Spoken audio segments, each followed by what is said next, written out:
नमस्कार दोस्तों, स्वागत है आपका वाईफाई जीएस एग्ज़ाम में। इस डिस्कशन में हम 6 सितंबर 2020 के जो भी इम्पोर्टेंट करंट अफेयर हैं उन सभी को कवर करेंगे। तो चलो अब स्टार्ट करते हैं। सबसे पहले फर्स्ट क्वेश्चन देखो, इस डिस्कशन में हम कैटेगरी वाइज करंट अफेयर को डिस्कस करेंगे। जैसे सबसे पहले national news.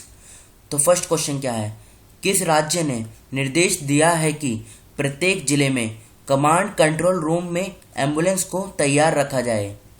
Option A Odisha, B Madhya Pradesh, C Bihar, D Haryana.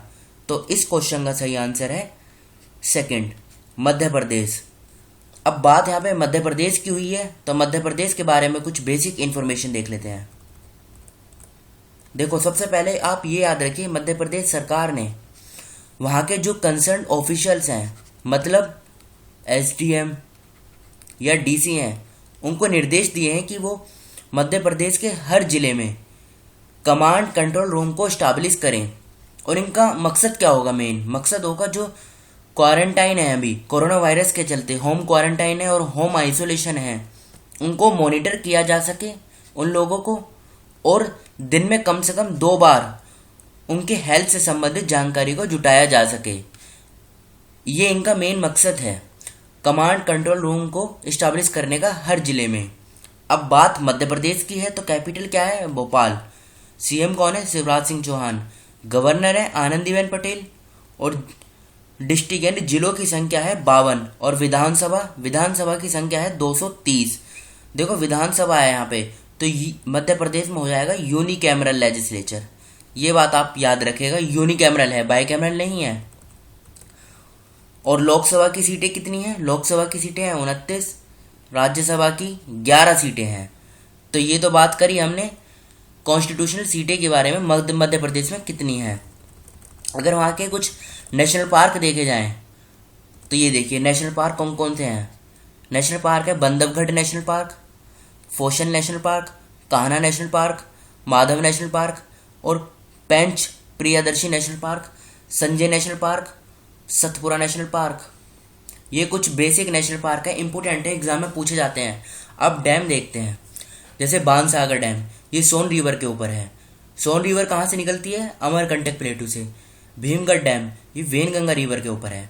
Gandhi Sagar dam ये चंबल रिवर के ऊपर है। और इंदिरा सागर डैम ये नर्मदा रिवर के ऊपर है। ओमकारेश्वर डैम ये भी नर्मदा रिवर के ऊपर बना हुआ है।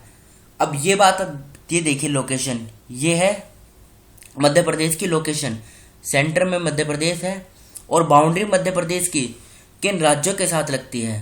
तो ये टोटल 5 राज्यों के साथ मध्य प्रदेश की बाउंड्री लगती है। उत्तर प्रदेश, छत्तीसगढ़, महाराष्ट्र, गुजरात और राजस्थान। ये तस्वीर में देखिए आप, ये एमपी का मैप है। ऊपर उत्तर प्रदेश, छत्तीसगढ़, महाराष्ट्र, गुजरात और राजस्थान, इन राज्यों के साथ मध्य प्रदेश की बाउंड्री टच होती है। बढ़ते हैं अगले क्वेश्चन की तरफ। दूसरा क्वेश्चन, राष्ट्रीय अपराध रिकॉर्ड ब्यूरो यानी नेशनल क्राइम रिकॉर्ड ब्यूरो द्वारा जारी एक रिपोर्ट के अनुसार भारत में प्रति 1000 वाहनों पर सड़क दुर्घटना में मृत्यु की दर कितनी है? ऑप्शन ए यहाँ पे लिखा है 41, सेकंड ऑप्शन 50, थर्ड 60 और फोर्थ 61। देखो, अभी recently national crime record bureau के द्वारा एक डाटा रिलीज किया गया जिसमें एक्सीडेंटल डेथ और सुसाइड को बताया गया है। और ये डाटा दिखाता है कि भारत ग्लोबल यानी वर्ल्ड के मुकाबले उन्होंने अच्छा काम किया है। अगर आप WHO की रिपोर्ट के अनुसार इस डाटा को देखें तो 64 है मृत्यु दर, और इंडिया में देखें तो 61 है। तो इससे सीधा साफ पता लगता है कि इंडिया इस काम में आगे है। तो ये तो बात करी हमने मृत्यु दर की, कितनी होगी? 61 है। अगला क्वेश्चन देखते हैं। देखो एक सेकेंड, हाँ, सबसे पहले आप ये बताइए मोन जिला किस राज्य में है। फिर उसके बाद हम न्यूज़ पढ़ेंगे आखिर ये जिला क्यों न्यूज़ में रहा। तो मोन जिला जो है ये नागालैंड में है। अब ये न्यूज़ में क्यों है ये आप देखिए। अभी रिसेंटली सेंट्रल गवर्नमेंट ने एक मेडिकल कॉलेज खोलने के लिए अप्रूवल दिया है। कहाँ पर? नागालैंड के मोन डिस्ट्रिक्ट में। और ये नागालैंड में दूसरा मेडिकल कॉलेज होगा, किसके बाद? ऑलरेडी एक मेडिकल कॉलेज कोहिमा में जिसका काम अंडर कंस्ट्रक्शन में है, यानी वहाँ पे काम चल रहा है।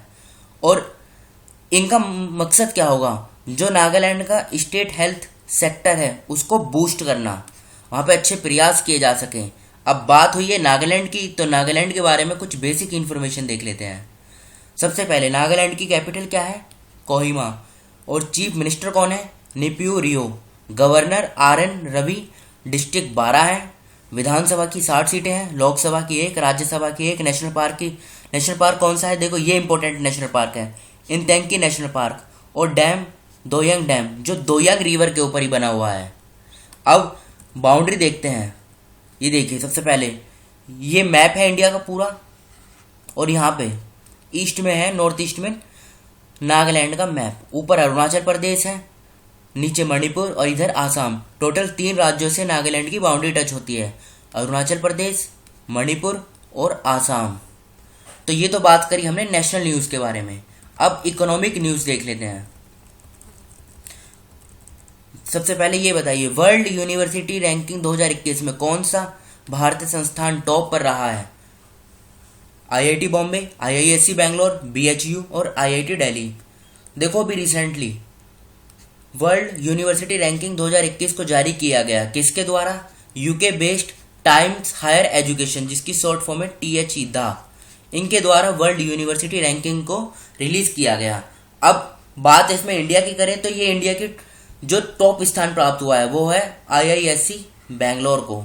उसके बाद नंबर आता है IIT रोपड़, और तीसरे नंबर पे IIT इंदौर, और फोर्थ पे है BHU बनारस हिंदू यूनिवर्सिटी। तो ये टॉप 4 आप याद रखेगा।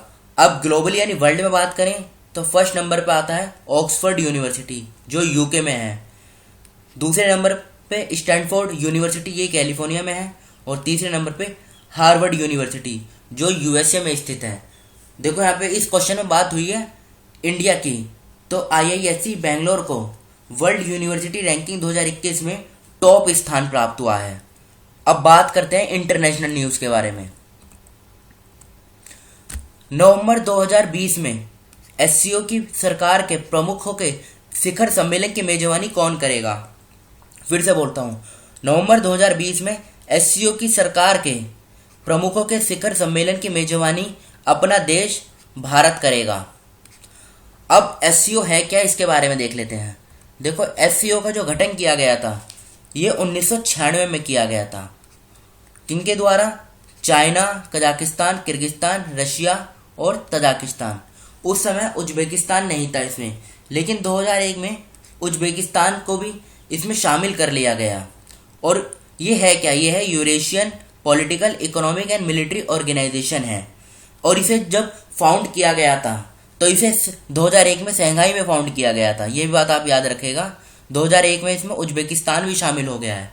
और अब इंडिया और पाकिस्तान भी इसमें फुल मेंबर बन गए हैं। कब, 9 जून 2017 को। यहाँ से क्वेश्चन उठेगा एग्जाम में, देखो।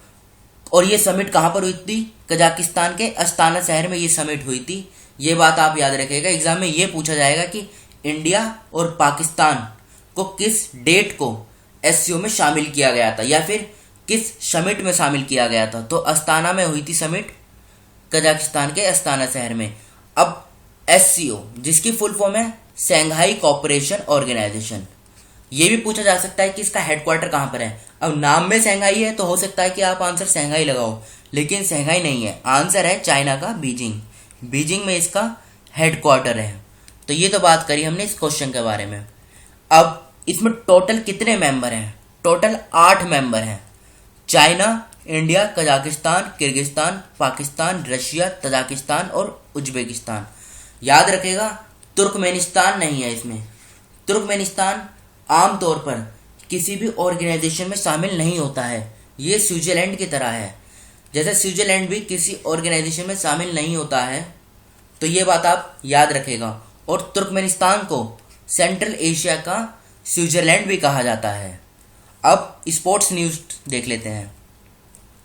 पी इनियान, ये इंडियन ग्रैंड मास्टर हैं जिन्होंने अभी prestigious annual world open chess tournament को जीता है। पी इनियान कहाँ से हैं, ये तमिलनाडु से हैं, ये बात आप याद रखेगा। अच्छा एक बात बताइए, चेस टूर्नामेंट को, जैसे पूरे विश्व में फुटबॉल को फीफा रेगुलेट करता है, उसी प्रकार चेस को कौन रेगुलेट करता है? चेस को करता है फीडे। फीडे जिसकी फुल फॉर्म क्या है? फुल फॉर्म है इसकी, आप याद रखेगा, इंटरनेशनल चेस फेडरेशन। गठन कब किया गया था इस बॉडी का? गठन किया गया था 20 जुलाई 1924 को। हेडक्वार्टर कहाँ पर है? हेडक्वार्टर है इसका स्विट्जरलैंड में। तो ये बात आप याद रखेगा, यूरोप के स्विट्जरलैंड में इंटरनेशनल चेस फेडरेशन का हेडक्वार्टर है। अब कुछ लेटेस्ट अपॉइंटमेंट देख लेते हैं जो अभी रिसेंटली हुई हैं। सबसे पहले मुरली राम कृष्णन, इन्हें भी साउथ इंडियन बैंक का एमडी और सीईओ अपॉइंट किया गया है।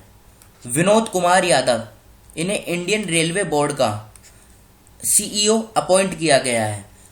देखो, एमडी होता है मैनेजिंग डायरेक्टर और सीईओ होता है chief executive officer. Third, S Krishnan, इन्हें अभी recently Punjab and Sind bank का एमडी और सीईओ अपॉइंट किया गया है। कियारा आडवाणी, इन्हें मेंत्रा जो फ्लिपकार्ट आउन फैशन मार्केट प्लेस है, इनका ब्रांड एम्बेसडर अपॉइंट किया गया है अभी रिसेंटली में। और गैरी स्टीयर्ट, ये कौन है? इन्हें रीअपॉइंट यानी दोबारा से न्यूजीलैंड की जो मेंस क्रिकेट टीम है उनका हेड कोच अपॉइंट किया गया है फिर से 3 साल के कार्यकाल के लिए। तो ये बात आप याद रखेगा।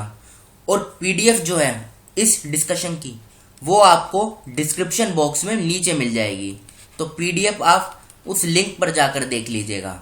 तो आज के इस डिस्कशन को हम यहीं पर रोकते हैं। Thank you.